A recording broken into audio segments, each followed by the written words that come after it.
Salut tout le monde, bienvenue, bienvenue sur ma page à nouveau. Je vous accueille ici, moi et ce chêne, je ne vais pas dire mon chêne, c'est pas le mien, il était là bien avant moi. Ce chêne qui est chez nous par contre à la maison. J'adore cet endroit, j'adore ce chêne, j'adore cet arbre. Enfin, vraiment c'est un des endroits de la maison, du jardin que je préfère. Donc si je vous accueille ici, dehors, dans cet environnement calme et paisible, c'est pour vous parler de l'ancrage et de l'enracinement.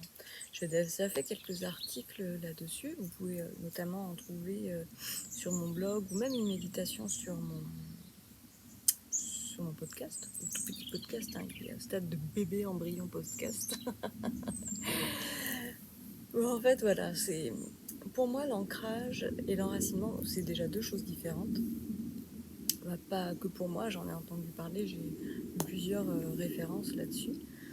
Et je l'ai expérimenté aussi. Je vois bien la différence entre l'ancrage et l'enracinement. Pour moi, c'est pas du tout pareil. Et du coup, avant de commencer quoi que ce soit à mon sens, un exercice de méditation, un soin énergétique, une séance d'hypnose pour moi par rapport à mes pratiques, ou que ce soit pour aller à un entretien, pour aller au travail même, en fait, c'est important de rester ancré et de s'enraciner aussi à la terre, parce qu'en fait, on est venu sur terre pour faire une expérience dans et de la matière, et du coup, on doit se relier à cette énergie de la terre qui nous soutient, pour pouvoir justement nous connecter là-haut et pas pouvoir partir, on sait pas où. On sait forcément pas toujours là où on va, mais au moins avec ce fil qui nous relie à la terre, on est sûr de ne pas être happé ailleurs.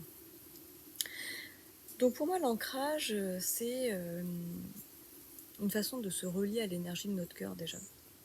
Aussi, c'est ça l'ancrage, c'est aller à l'intérieur de soi, au plus profond de soi, dans cet endroit qui nous est notre jardin secret. À l'intérieur de notre cœur, il y a un endroit. L'endroit source de notre vie, l'endroit source de notre énergie. Et c'est à cet endroit-là, quand on le perçoit, quand on arrive à y aller, où se fait l'ancrage en fait, où on s'ancre. Oui, c'est comme jeter une encre, c'est vraiment se relier à ce point-là et être stable quand il y a des mouvements, quand il y a des difficultés dans la vie, pouvoir garder ce cap et cet alignement, cet ancrage. Le bateau peut partir de droite et de gauche, mais l'encre est toujours là pour nous ramener là où on doit être. Donc l'encre, elle est vraiment dans notre cœur. Et ensuite, l'enracinement peut se faire à partir de l'énergie de notre cœur. D'ailleurs, il y a plusieurs méditations, plusieurs façons de procéder qui font que l'énergie qui part de notre cœur, on peut très bien la visualiser descendre par notre aorte, continuer à descendre, à envahir tout notre ventre, notre bassin, nos jambes, les genoux, jusqu'aux pieds. Et à partir de là, et donc elle descend aussi du chakra de notre cœur, plexus solaire, le sacré, le racine, puis se sépare et poursuit son chemin sur l'herbe ou sur le bitume, c'est pareil. Descend, traverse la croûte terrestre et continue à descendre.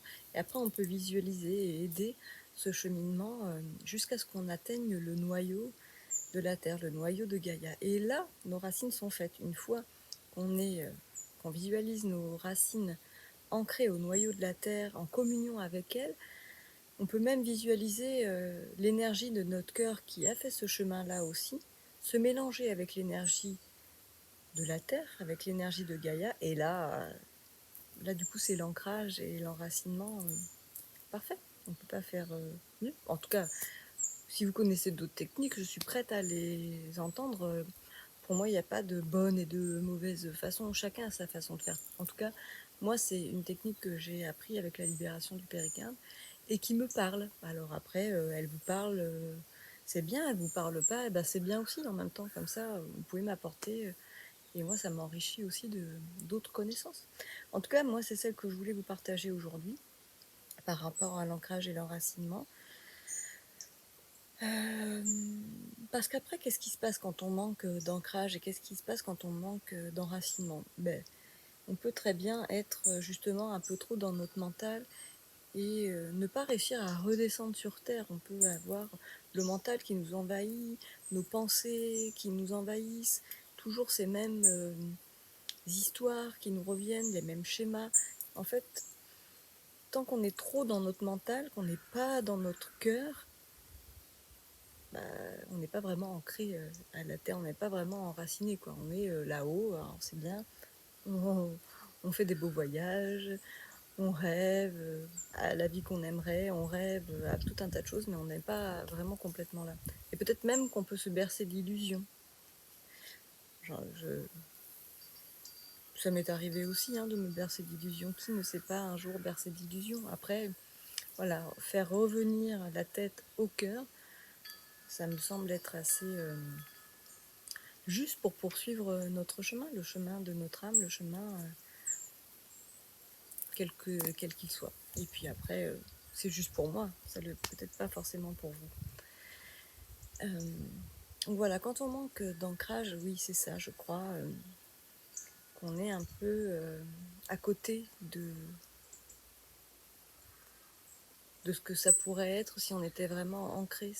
C'est comme si on avait notre chemin et puis qu'on est là à côté ou là en haut, mais on n'est pas dedans, on n'est pas complètement aligné. Pour moi, c'est ça l'ancrage, c'est être aligné avec, avec notre chemin, avec notre être, avec tout ça. Après, dans les problèmes physiques qu'on peut rencontrer quand on manque d'ancrage et d'enracinement, il y a effectivement tous les problèmes de circulation du sang, les problèmes de fourmillement, les pieds froids, tout ça c'est des choses qui sont décrites.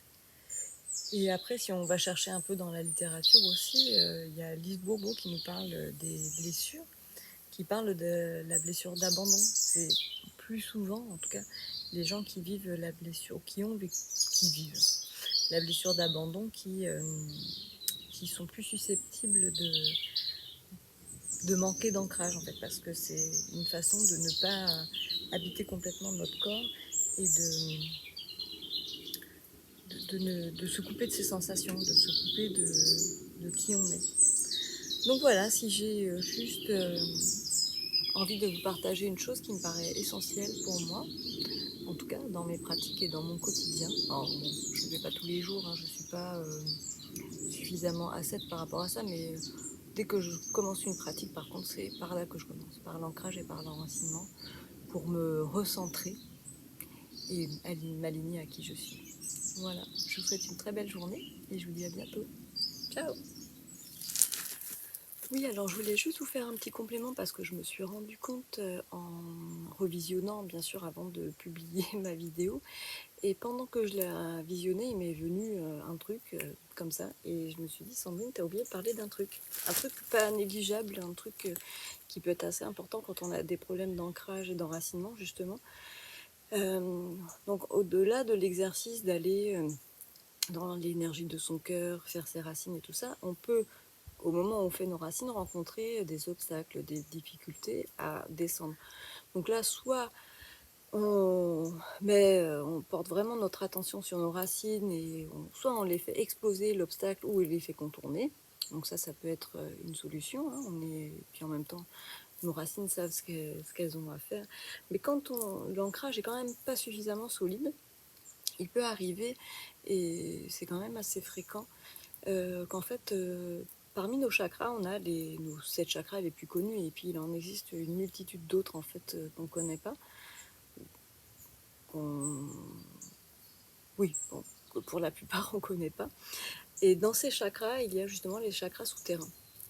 Donc moi, parmi mes autres formations, parce que je me suis formée à la libération du péricarde, qui est un soin énergétique, mais je me suis formée à d'autres techniques de soins énergétiques dans lesquelles on aborde ces sujets-là.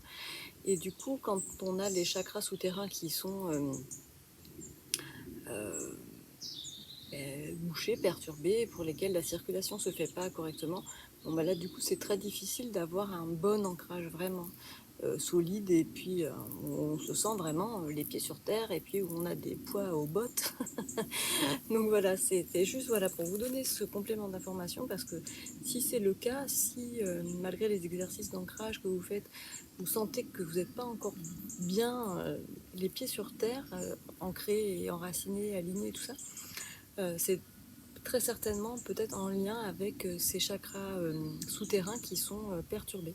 Et là, bah, à ce moment-là, bah, moi je vous conseille d'aller voir un praticien en énergétique, hein, énergéticien, géobiologue, magnétiseur, qui est forcément formé à ce genre de pratique et qui pourra vous aider. Voilà pour le complément, ça me paraissait important quand même de le signaler, parce que voilà, c'est pas quelque chose qu'on peut faire tout seul si on n'a pas la connaissance en tout cas. Voilà, bon, je vous souhaite une belle journée, à bientôt, ciao les amis.